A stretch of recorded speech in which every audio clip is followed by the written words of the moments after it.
को बोलते हैं, मम्मी बोलती है तो इस बच्चे की वजह से हमें सबको खो देगी। और आज मैंने सब कुछ खो दिया अपना, कोई मेरा साथ नहीं दे रहा, ना घर वाले ना भाई बहन, कोई नहीं दे रहा मेरे साथ। और मेरे को बहुत मारते थे, मेरे को डिलीवरी से पहले भी बहुत मारते थे क्योंकि मैं उनको रोक टोक करती थी। तो सब बोलते थे कि तुम अपने पति को छोड़ के इनके साथ रह जाओ। ये कौन कह रहा था? ऐसे कहते थे वहाँ पे, घर ससुराल वाले कहते थे अगर तुम्हें जाना है तो तुम अपने बेटे को दो और फिर तुम्हें जहाँ जाना है वहाँ जाओ। ये आपके घर वाले बोल रहे हैं? हाँ, मेरे घर वाले कि बेटा तुम्हारे पास नहीं रहने देंगे हम। मेरे को डिलीवरी के टाइम पे 7 महीने थे, तब मेरे को पेट में लात मारी थी उन्होंने बहुत तेज। Hello everyone, welcome to our channel. बहुत बहुत शुक्रिया इतना ज़्यादा प्यार देने के लिए। आप लोगों के हमारे पास बहुत सारे मैसेजेस आ रहे हैं, उन्हें हम पढ़ते हैं, बहुत अच्छा लगता है जो आप हमें सपोर्ट कर रहे हो। बस एक छोटी सी रिक्वेस्ट है, जो हम नंबर्स यहाँ पे मेंशन करते हैं, हमारे हेल्पलाइन नंबर्स, प्लीज़ आप इन पे कॉल करके ना शादियों के लिए या गोद लेने के लिए फ़ोन ना करें। कई हमारे पास फ़ोन आ रहे हैं कि जो हमें गोद लेना है या फिर शादियों के लिए, प्लीज़ उसके लिए फ़ोन ना करें। ये जो नंबर्स यहाँ पे मेंशन्ड है, ये है हेल्पलाइन नंबर हमारे। अगर आपको किसी प्रकार की कोई भी परेशानी है, आपके ससुराल वाले आपको परेशान करें, आप इन नंबर्स पे हमसे संपर्क कर सकते हैं। यहाँ पे बैंक डिटेल्स हमारी आ रही हैं। अगर आपको कुछ भी डोनेट करना है अपनी तरफ से खुशी खुशी, तो आप इस बैंक डिटेल्स जो यहाँ पे मेंशन्ड है, आप हमारे इस खाते नंबर में वो डोनेशन कर सकते हैं। अच्छा, उसके साथ साथ एक और चीज़ मैं आपको बताऊं कि अगर आपको अपने बर्थडे सेलिब्रेट करने हैं या फिर अपनी एनिवर्सरी सेलिब्रेट करनी है, तो ये एड्रेस हमारा यहाँ पे मेंशन्ड है। आज हम पूछते हैं कहानी इनसे, मैम से, कि ऐसा क्या हुआ कि इन्हें इतने छोटे बच्चे के साथ में अनाथ आश्रम आना पड़ा अपना सब कुछ छोड़ के। तो ऐसा क्या हुआ कि आपको अपना परिवार सब कुछ छोड़ के इतने छोटे बच्चे के साथ यहाँ पे आना पड़ा? मैं राजस्थान से बिलोंग करती हूँ। मेरा नाम ममता है और मेरी अरेंज मैरिज शादी हुई है। ठीक है। और 2 साल शादी को अभी होंगे नवंबर में। ठीक है।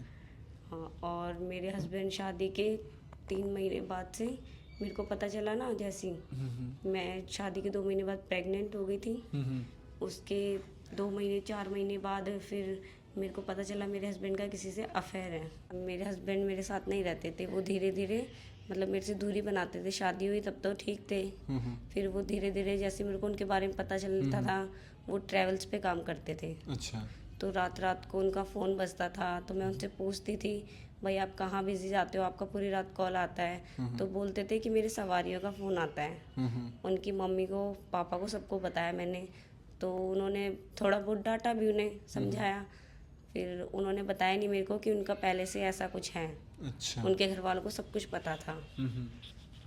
फिर ऐसे ही चलता रहा, थोड़े टाइम हो गया। फिर जैसे मेरी डिलीवरी नज़दीक आई तो उन्होंने घर छोड़ दिया। अच्छा। डिलीवरी से पहले ही। अच्छा। डिलीवरी के 4 महीने पहले उन्होंने घर छोड़ दिया और पता नहीं कहाँ रहने लग गए। फिर सब कहते थे कि इन पे कुछ जादू टोना करवा रखा है। ऐसा कुछ मैं नहीं मानती उन सब चीज़ों को। तो फिर मैंने बहुत लोगों को बोला भी था। मेरे घर वालों ने पूछा, उनके घर वालों से बोला था कि भाई आप अपने बेटे को समझाओ वरना हम अपनी बेटी को ले जाएंगे। तो उन्होंने समझाया, मेरे घर वाले जाते थे तब, तो वो नहीं मिलता था, वो चले जाते थे घर छोड़ के कहीं पे। अपना फ़ोन भी ऑफ कर रखा है, नंबर चेंज करते रहते हैं। ऐसे करके फिर मेरी डिलीवरी हो गई। डिलीवरी के टाइम भी नहीं आए वो, मेरी बड़े ऑपरेशन से डिलीवरी हुई थी। फिर मेरे सास ससुर भी थोड़ा ठीक से नहीं रहते थे। मेरे को डिलीवरी के बाद बोलते थे काम करो, ऐसे वैसे कुछ, क्योंकि बेटा है मेरे पास, बेटा हुआ था मेरे को। उसके बाद मेरे 1.5 महीने बाद, अब मेरे को सही नहीं रखते थे, तो मैंने अपनी मम्मी को बोला कि या तो मेरे को घर ले आओ अपने, या मेरे को मेरे हाल पे छोड़ दो, मैं कहीं चली जाऊंगी। रोज रोज मेरे को बोलते थे तुम्हारा खर्चा कहाँ से करेंगे हम, क्योंकि हस्बैंड रहते नहीं थे। अच्छा, वो आए नहीं वो। तो ससुराल वाले बोलते थे कि तुम्हारा खर्चा कैसे करेंगे हम, तेरे साथ साथ बच्चा भी है, तुम देखो, तुमने कुछ बोलो उसको। अब कैसे घर वाले बोलते थे तो वो नहीं आता था उसके बाद भी। फिर ऐसे करके फिर मैं 1.5 महीने बाद अपने घर आ गई थी। मैं आई थी दिसंबर में 9 तारीख को अपने घर पे। उसके बाद से दिसंबर 2022 में। ठीक है। उसके बाद से मैं 18 तारीख तक अपने घर पे ही थी। पूरे 10-11 महीने मैंने अपने घर पे बिताए। 10-11 महीने अपने घर पे? मम्मी के घर बिताए। और इस बीच में क्या आपके पति का एक बार भी फोन नहीं, कभी गलती से भी कॉल नहीं आया। और उस बीच में मेरे ससुराल वाले मेरे को ले घर वालों ने मतलब भेजा था मेरे को मोहल्ले पड़ोस में, सबने समझाया मेरे को, 5-6 महीने हो गए थे यहाँ रहते हुए। तो सबने बोला कि ऐसे नहीं होगा, ऐसे तुम कब तक यहाँ रहती रहोगी, तुम्हारे साथ बच्चा है, तो तुम एक बार जाओ वहाँ पे केस करो, उसके ऊपर कुछ समझाएंगे पुलिस वाले। तो मैं अपने ससुराल गई, मेरा ससुराल जयपुर में है। तो मैंने उसको महिला थाने में केस किया, महिला मंडल में, और वैसे भी किया। तो वहाँ पे आया और उसने बोला कि मैं इसके साथ नहीं रहना चाहता। तो मैंने कहा मेरे कोई वजह बताओ कि क्यों नहीं रहना चाहते हो। तो उन्होंने बोला कोई वजह नहीं है इसकी, बस मैं नहीं रहना चाहता, मुझे इससे शादी नहीं करनी थी, घर वालों ने ज़बरदस्ती दहेज के चक्कर में करवाई है।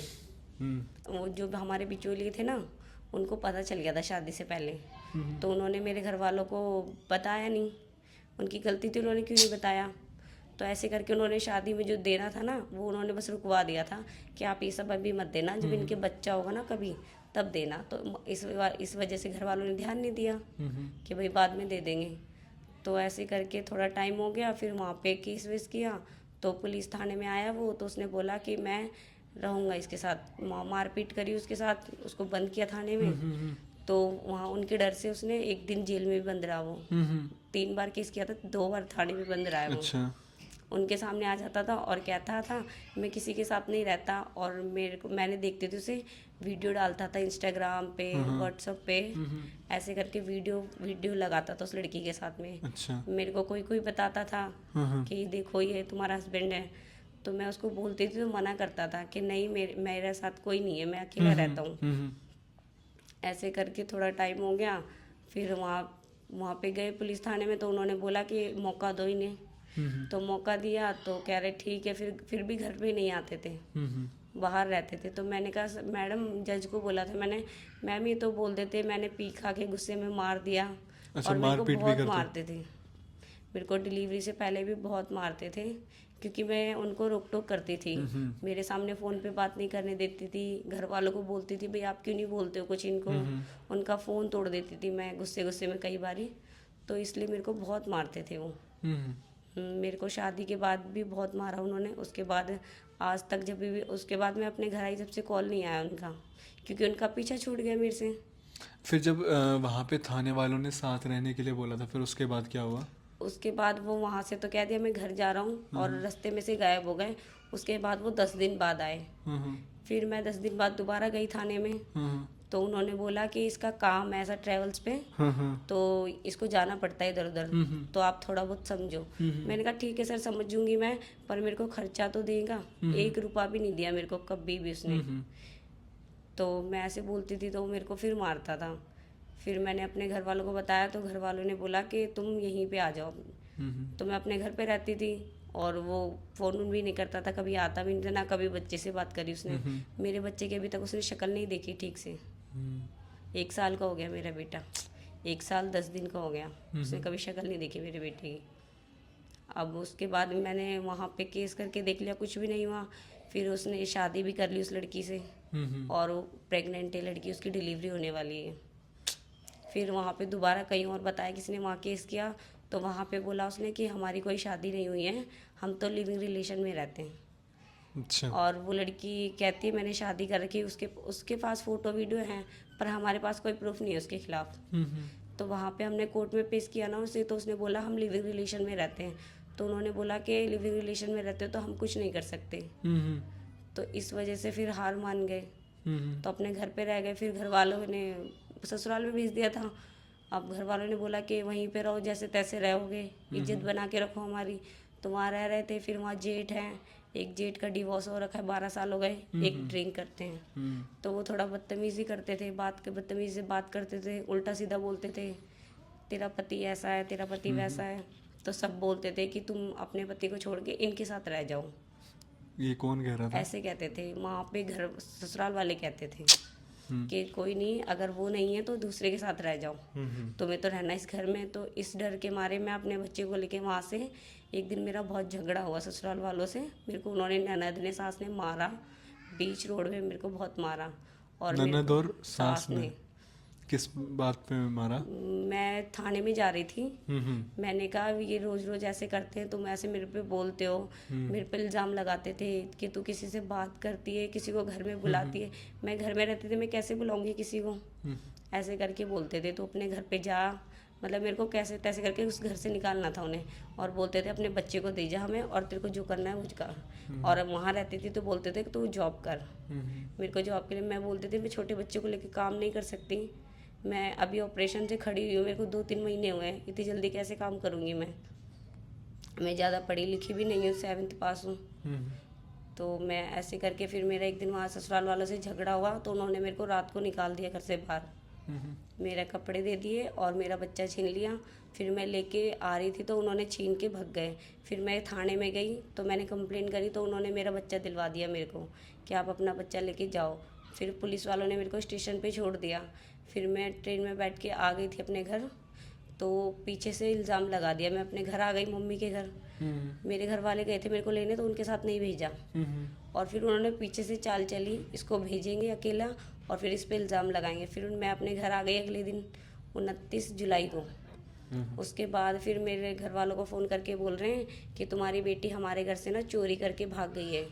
हमारे घर से 3 फ़ोन चुरा के ले गई है और 50,000 रुपये और हमारे सोना चांदी का जेवर था वो सब चुरा के ले गई और किसी और के साथ गई है। तो मम्मी ने बोला बेटी तो हमारी हमारे पास है, तुम कैसे कह रहे हो? उन्हें लगा कि मैं अपने घर नहीं हूँ, क्योंकि मैंने घर वालों को बोल दिया था कि आप लोग मत बोलना कि हमारे पास है। तो जब पुलिस वालों का फ़ोन आया तो फिर पुलिस वालों ने बोला आप यहाँ पे आ जाओ एक बार जयपुर में। तो मेरे घर वाले नहीं गए कि हम नहीं आएंगे, आपको उन जिन्होंने केस किया है तो आपको वेरिफिकेशन करनी तो आप आओ यहाँ पे, हम नहीं आएंगे। तो ऐसे करके फिर थोड़े 10-15 दिन ऐसी बात चली। पुलिस वाले फ़ोन करके परेशान करते थे कि आपके खिलाफ़ कंप्लेंट है, आप आओ आप आओ। मम्मी ने मना कर दिया था हम नहीं आएंगे। तो ऐसे करके बस उन्होंने 1-2 महीने परेशान किया, फिर उन्होंने फ़ोन करना बंद कर दिया। फिर उस दिन से ना तो मेरे ससुराल वालों से किसी का फ़ोन आता है, ना पति का तो कभी कॉल ही नहीं आया। पति का कोई कॉल नहीं आता। फिर यहाँ कैसे आना हुआ आपका? फिर घर वालों के पास रहती थी, घर वाले भी रखते तो ठीक थे। 2 भाई हैं, मम्मी हैं और 2 बहनें उन ससुराल में। भाई ड्यूटी करते हैं और मम्मी ड्यूटी करती है, मैं रहती थी घर पे। तो घर पे भी कुछ ना कुछ बात होती थी, मोहल्ले पड़ोस में भी कोई ना कुछ बोलता था कि तो जब तुम्हारा हस्बैंड नहीं रख रहा तो तुम अपने जेठ के साथ रह जाओ। अच्छा। ऐसे बोलते थे मेरे को, फोर्स करते थे कि तुमको उस घर में रहना है, अगर कोई नहीं तुम्हारा पति नहीं है तो तुम उस घर में बिना पति के भी रह सकती हो। अच्छा। मैंने कहा मैं रह सकती हूँ, पर कल को वो आके फिर हक तो जताएगा ना मेरे पे, तो मैं उस घर में कैसे रहूँ? तो घर वाले बोलते थे अगर तुम नहीं जाओगी वहाँ। मैंने कहा मैं उसको डिवोर्स देना चाहती हूँ, मैं उसके पास नहीं रहना चाहती। जिस बंदे ने मेरा ऐसे टाइम पे साथ नहीं दिया सर, तो मेरा आगे क्या साथ आगे क्या देगा? साथ देगा? तो ऐसे करके मैंने मना कर दिया, मैं नहीं जाऊंगी। तो घर वाले मेरे को बोलने लगे कि तुम उधर नहीं जाओगी तो हम तुम्हारा बच्चा तुमसे छिनवा देंगे और उन्हें दे देंगे, फिर तुम्हें जो करना है वो करना तुम। तो इस वजह से फिर मैंने सोचा जब शायद इनको बोझ लगने लग गई होंगी मैं, क्योंकि पहले शुरू में बहुत अच्छे से रखते थे, फिर धीरे धीरे उन्होंने रंग दिखा दिए। तो फिर मेरे को समझ में आ गया कि ज़्यादा दिन बेटी नहीं खटाती अपने घर पे। तो ऐसे करके मम्मी भाई कुछ ना कुछ बोलते रहते थे, तो इसलिए मैंने फिर अपना घर छोड़ दिया। तो मैं उनके पास से आई तो मैं उनको बता दिया था मैंने एक दिन पहले कि मैं जाऊंगी यहाँ से। तो उन्होंने बोला कहाँ जाओगे? मैंने कहा अनाथ आश्रम में जाऊंगी मैं। मैंने गूगल पे सर्च करके देखा था, मैंने देखा हुआ काफ़ी टाइम हो गए थे। मैंने मैम से बात भी करी थी, मैम ने बोला आ जाना। फिर मैं बीच में आके मिल के गई थी, मैम ने बोला जब मर्जी आ जाना तुम्हारा मन करे। फिर मैं घर पे गई, घर पे बताया तो घर वालों ने फिर मेरे से झगड़ा करा कि ऐसे नहीं जाने देंगे, अगर तुम्हें जाना है तो तुम अपने बेटे को दो और फिर तुम्हें जहाँ जाना है वहाँ जाओ तुम। ये आपके घर वाले बोल रहे हैं? हाँ मेरे घर वाले कि बेटा तुम्हारे पास नहीं रहने देंगे हम, ताकि कल को वो लोग हमारे ऊपर आके हमसे ना बोलें। तो मैंने कहा अगर वो बोलेंगे तुमसे तो तुम बोल देना मेरे से बात कर लेंगे, मेरा नाम ममता है, कि ममता से बात कर लेना तुम्हें जो बात करनी है। तो अभी तक उनका कोई कॉल नहीं आया। घर से भी नहीं? घर वाले आए थे, भाई आए थे मेरे 2, मैं यहाँ आई थी। उस दिन सब ड्यूटी चले गए, मैंने बोल दिया था, तो अगले दिन मैं उनके पीछे से आ गई थी, मैंने बोल दिया था मैं जाऊंगी। फिर दिन में शाम को ड्यूटी से आए, जब उन्होंने देखा होगा मैं नहीं थी तो फ़ोन करा, मैंने कहा मैं यहाँ आ गई हूँ। फिर 4 दिन बाद भाई आए थे 2 बड़े वाले, वो आके मेरे को देख के गए। फिर मम्मी का एक दिन कॉल आया था बस कि मम्मी ने पूछा कि आओगी घर पे? मैंने कहा नहीं मैं यहाँ पे ठीक हूँ। गूगल पे आपने क्या डाला था? मैंने गूगल पे डाला था महिला आश्रम, महिलाओं को जहाँ पे मतलब रहने की जगह हो बच्चे के साथ में। और फिर हमारी आपको क्या देखने को मिली वीडियोस? हाँ, वीडियो देखी तो मैंने। जैसी वीडियोस देखी थी, क्या आपको यहाँ पे आके ये वैसा ही लगा या उससे भी अच्छा बहुत लगा? अच्छा लगा उससे भी। उससे वीडियो भी। देखी उससे बहुत अच्छा यहाँ पे आपको करीबन 10 दिन हो चुके हैं। लगा। हाँ, खाने वगैरह में कोई दिक्कत? नहीं कोई दिक्कत आपसे नहीं। क्या 1 रुपया भी लिया गया किसी भी नहीं, चीज़ के कुछ लिए? नहीं लिया। आपके बच्चे की परवरिश कैसे हो रही है? बहुत अच्छी हो रही है। और किसी भी तरीके की कोई सवाल ताने? नहीं, अभी तक किसी ने कुछ नहीं पूछा।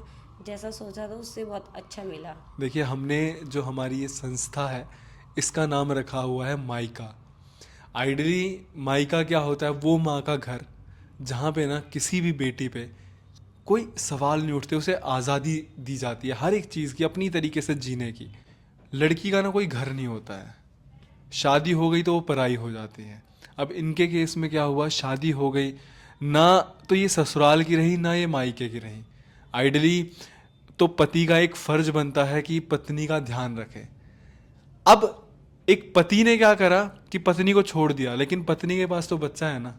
इसीलिए कहा जाता है ना कि जो एक माँ होती है ना वो योद्धा होती है। चाहे परिस्थितियां कितनी भी खराब क्यों ना होती गई, इन्होंने अपना बच्चा नहीं छोड़ा, ना मायके के भरोसे, ना ससुराल वाले के, ना पति के भरोसे। ये अकेले लड़ती रही कि चाहे कुछ भी हो जाए, चाहे मुझे अनाथ आश्रम में क्यों ना रहना पड़े। इनके परिवार वालों ने इनको बहुत ऑप्शन दिए थे कि तू बस अपना बेटा वहां छोड़ा, ऐसे कर ले, पर इन्होंने अपना बेटा नहीं छोड़ा। इन्होंने ये पूरी दुनिया से उस बच्चे के लिए लड़ गई। और मैं यहाँ पे धन्यवाद कहना चाहूँगा कि अविनाश जैन जी का, जो इस माइका के फाउंडर हैं। उन्होंने एक ऐसी संस्था बनाई है, ये दुनिया की इकलौती ऐसी संस्था है, मैं आपको बता रहा हूँ, कि जहाँ पे एक माँ अपने बच्चे के साथ रह सकती है। आप इस पूरी दुनिया में, हमारे पूरे भारतवर्ष में एक भी ऐसी एनजीओ, अनाथ आश्रम, जो भी आप वर्ड बोलते हो, आप मुझे दिखा दो जो ये व्यवस्था देती हो कि एक माँ को उसके बच्चे के साथ रखा जाएगा बिल्कुल फ्री ऑफ कॉस्ट। एक अच्छा खाना, रहने के लिए एक अच्छी छत, सब कुछ यहाँ प्रोवाइड किया जाता है। कपड़े, हर एक चीज़, इनकी ज़रूरत का ना सारा सामान। हमारे ना माइका टूर आप देखना, आप यूट्यूब पे सर्च करना माइका टूर, आप मेरा नाम डाल देना माइका अरुणेंद्र टूर, या फिर माइका एक ख्वाब करके जो हमारे चैनल का नाम है, या फिर माइका जो हमारा चैनल है, आप ये सर्च करना। पूरा हमने यहाँ का टूर डाल रखा है कि हमारे माइका में क्या क्या फैसिलिटीज़ हैं। क्या आपको यहाँ पे आके किसी भी प्रकार की कोई दिक्कत हुई? नहीं, कोई दिक्कत नहीं है। कि जैसे वो शराब पी के मारते थे, तो क्या कुछ कभी ऐसा हुआ कि उन्होंने आपको बहुत ज़्यादा मार दिया और आपको चोट वगैरह लगी? हाँ, मेरे को डिलीवरी के टाइम पे 7 महीने थे, तब मेरे को पेट में लात मारी थी उन्होंने बहुत तेज। तो कभी उन्होंने अपने बेटे के प्रति कभी मोह नहीं दिखाया? नहीं, कभी नहीं। मेरे ससुराल वालों ने डिलीवरी के बाद कुआं पूजन होता है ना हाँ हमारे हाँ। में, बहुत बड़ा प्रोग्राम किया था, तब भी नहीं आए। आपके पति आए ही नहीं कुआं पूजन नहीं, में? बहुत 1 महीने बाद उनकी वजह से, तब ने 1 महीने बाद प्रोग्राम किया था, तब भी वो नहीं आए थे। अच्छा, मतलब जो आपके पति हैं उनका पहले से कहीं और अफेयर चल रहा हाँ, था, शादी से और पहले। वो शादी करना नहीं चाहते थे, हाँ, पर घर वालों ने जबरदस्ती जबरदस्ती शादी करवा दी। अब देखिए कितनी बेवकूफ़ी वाली बात है कि आपको पता है कि आपका जो बच्चा है उसका मन नहीं है किसी शादी में। और ये मैं रिक्वेस्ट करना चाहूँगा जितने भी पेरेंट्स इस वीडियो को देख रहे हैं, कि जब आपके बच्चों का मन नहीं होता है, जो आप ज़बरदस्ती शादी करवाते हो, उस ज़बरदस्ती की शादी में हुआ क्या कि इनकी ज़िंदगी बर्बाद हो गई। ना ये घर की रही, ना ये ससुराल की रही। आज एक छोटे से बच्चे को लेके ये अनाथ आश्रम में है। अब मैं इनसे सवाल करूँगा कि क्या इन्होंने कभी भी अपनी ज़िंदगी में, आपने सोचा था कि शादी के बाद कभी कुछ ऐसे हालात हो जाएंगे कि आपको अनाथ नहीं, आश्रम में रहना कभी नहीं पड़ेगा? सोचा था। आज सिर्फ और सिर्फ उस आदमी के घर वालों की मूर्खता की वजह से आज ये भुगत रही हैं कि आज इन्हें अनाथ आश्रम में इतने छोटे से बच्चे मेरे को। को सब बोलते हैं, घर वाले, मेरी बहुत बड़ी फैमिली है, सब मेरे को बोलते हैं अपना बच्चा छोड़ दो और तुम्हारी दूसरी शादी करवा देंगे और तुम पहले जैसी लाइफ जियोगी। तो मैंने कहा चलो मैं अपना बच्चा छोड़ दूंगी और मैं दूसरी शादी कर लूँगी। कल को वो भी ऐसा निकल गया, फिर मैं क्या करूँगी? मैं तो अपने बेटे से भी हाथ धो बैठूंगी। नहीं, आप एक बता रहे हो कि एक माँ जिसने 9 महीने उस बच्चे को पेट में रखा है, वो कैसे उसे छोड़ सकती है? पता है, ये फ़र्क होता है एक आदमी और औरत में। एक आदमी जो है ना, वो, क्योंकि जो यहाँ पे इतने सारे केसेस आए हैं कि पति ने छोड़ दिया पत्नी को भी और बच्चे को भी। पति क्यों छोड़ देते हैं? उन्होंने तो यार पाला पोसा ही नहीं है ना, माँ ने तो 9 महीने पेट के अंदर रखा है, वो कैसे छोड़ सकती है इस बच्चे को? ये आज यहाँ पे पूरी इस दुनिया से लड़के अकेले यहाँ बैठी हैं, अपने सारे रिश्ते नाते छोड़ के, अपना परिवार छोड़ के, सारे रिश्तेदार छोड़ के, सिर्फ उस बच्चे के लिए। क्यों? क्योंकि उन्होंने 9 महीने उस बच्चे को पेट में पाला। सब मेरे को बोलते हैं, मम्मी बोलती है तो इस बच्चे की वजह से हमें सबको खो देगी, और आज मैंने सब कुछ खो दिया अपना। कोई मेरा साथ नहीं दे रहा, ना घर वाले ना भाई बहन, कोई नहीं दे रहा मेरा साथ। मेरी बहुत बड़ी फैमिली है, पर मैं अपना बच्चा कभी नहीं छोड़ूंगी। वही है ना कि एक माँ कैसे छोड़ सकती है यार, उसने तो 9 महीने पेट में रखा है, वो मेरे तो को नहीं छोड़ बोलते हैं सकती। सब कि अपने बच्चे को छोड़ दो, और तुम जैसे लाइफ जियोगे जैसे रखेंगे। घर वाले बोलते हैं तुम कहोगे 2 साल बाद 4 साल बाद तुम्हारी शादी करेंगे, तुम्हें जैसा रहना वैसे रहने देंगे, पर तुम अपना बच्चा छोड़ दो। मैं अपना बच्चा कैसे छोड़ सकती हूँ?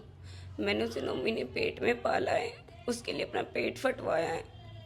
मैं अपना बच्चा नहीं छोड़ सकती। ये है ना कि, और हमारा समाज भी देखिए कि लोग क्या क्या सजेशन दे रहे हैं कि जेठ के साथ रह लो, ठीक है, अ, उस ससुराल में वहाँ वापस चले जाओ। तो खैर, हम तो अपनी तरफ से एक छोटी सी कोशिश कर ही रहे हैं इस माइका के थ्रू, लेकिन बदलाव हम सबको अपनी सोच में करने की ज़रूरत है। कि कभी भी ये जो ज़बरदस्ती की शादियाँ होती हैं ना, कि सिर्फ उस डिसीजन को थोपने की वजह से किसी की ज़िंदगी पूरी बर्बाद हो सकती है। पर आज ये माइका में हैं, हम अपनी तरफ से इनको हर एक खुशी देना चाहेंगे, हम तो अपनी तरफ से पूरी कोशिश करेंगे। और ये है माइका संस्था। कई लोग पूछते हैं ना कि माइका क्या है? ये है माइका, कि हर वो बहन बेटी जिससे इस दुनिया का हर इंसान चाहे अपना पल्ला क्यों ना झाड़ ले, उसको ठुकरा क्यों ना दे, माइका उसे फिर भी अपनाता है, उसे यहाँ पे सही ज़िंदगी देता है, अच्छी ज़िंदगी देता है, उसे सारी फैसिलिटीज़ प्रोवाइड करता है। ये है माइका, और ये सब पॉसिबल हो पाया है आप लोगों के प्यार से। अब आपको घबराने की ज़रूरत नहीं, आप बहुत अच्छी जगह पे हो, यहाँ से आपको कोई दिक्कत नहीं होगी। यहाँ पे आपके बच्चे की भी अच्छी परवरिश होगी, और जो भी पास्ट हो गया आप उसके मैं बारे में, यहाँ पे आके अपना सब पास्ट भूल गई हूँ, मुझे कुछ याद बस नहीं आता। अब आपको यहाँ पे खुश रहना है बस। ठीक है, धन्यवाद।